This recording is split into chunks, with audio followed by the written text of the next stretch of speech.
7th and 8th grade, welcome to our last content day for this week. And what a crazy journey it has been. Should we have been in our normal classes, we would have spent a couple of days with each worldview. But you've done it in 5 to 10 minutes every single day this week. Now your head might be spinning, but I just want to tell you how impressed I am with the way that you're able to absorb our content and interact with it well. You're doing a great job. Before we dive into our last worldview, I just want to give you a friendly warning. We live in a cultural context that often puts us up against differing worldviews. We see this in our nation and even in our churches at times.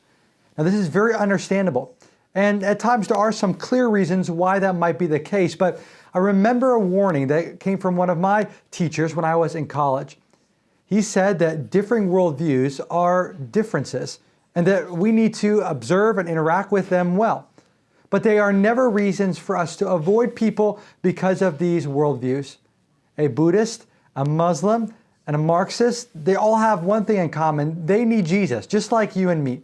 And if the gospel's working in our life, then it should motivate us to move to them, to bring them the good news of Jesus, just like Jesus himself moved to us to bring us the hope of himself. Now, if we would picture secularism as a family tree, we would see that one of the branches of that way of thinking became Marxism. And another branch grew into the secularist way of thinking, the way that we're talking about today, which is postmodernism. That's so much for our introduction. Let's dive into our 5 questions on what postmodernism really is. In short, postmodernism is a skeptical worldview that teaches that truth and reality are difficult to, impossible to know, and that truth claims are political power plays. It is an incredibly confusing worldview to define because, again, it does not believe in absolute truth. In short, everything is a matter of perspective or interpretation.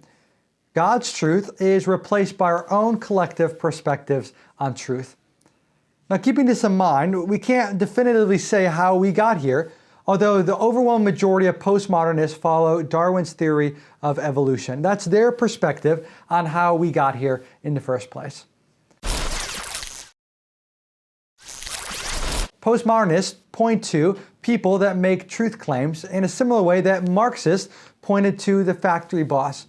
By saying this is truth, we are changing people to our perspective. We are enslaving them to our own thoughts. The postmodernists would say, let people define what their own truth is.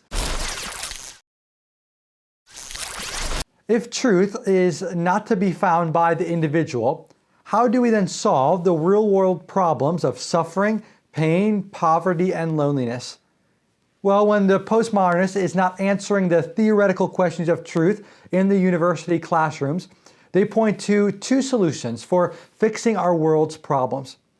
First, they, just like the other 2 humanistic worldviews, point to the necessity of a religionless society.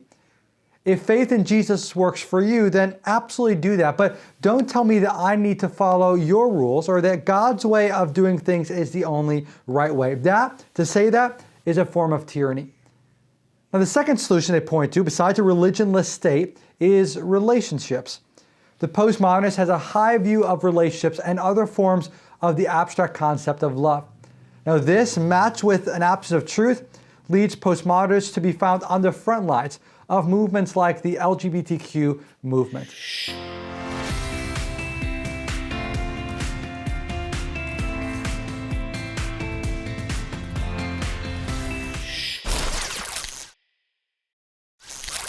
If there is no source of truth to tell us how we need to live our life on earth, then why are we here? Well, some teachers of postmodernism tell us that our experiences will enable us to generate a theory about living, which we can use to understand our own experiences. Sound confusing? It absolutely is. The postmodernist has no clear answer to our final worldview question. If there is no truth, then there's no way of knowing where we will be when we're done with our life on earth.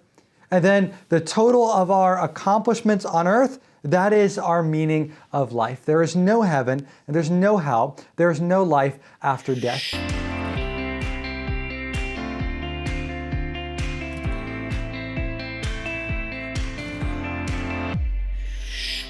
Now you might be saying, wait a minute, if there is no truth, then how can I know that the postmodernism view of truth is actually true? And that would be a great question. Many Christian philosophers have pointed out that the postmodernist view is self-destructing for that very reason. If I can't know what truth is, then how do I know that the postmodernist view of truth is actually true? Answer, of course, is we can't know.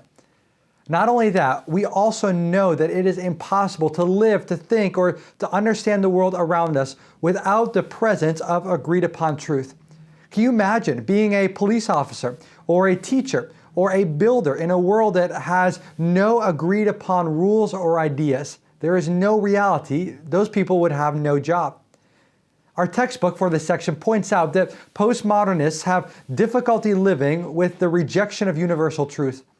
The statement, for example, "the train is coming," may communicate very different interpretations to different people.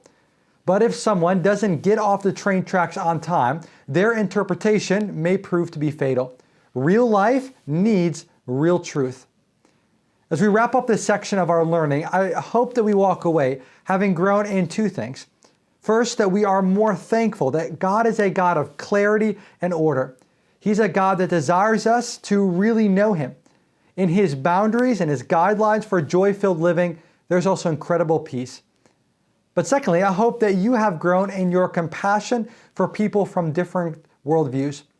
As we mentioned at the beginning of our video, God deeply loves all people and desires each one of them to enter into a relationship with Himself.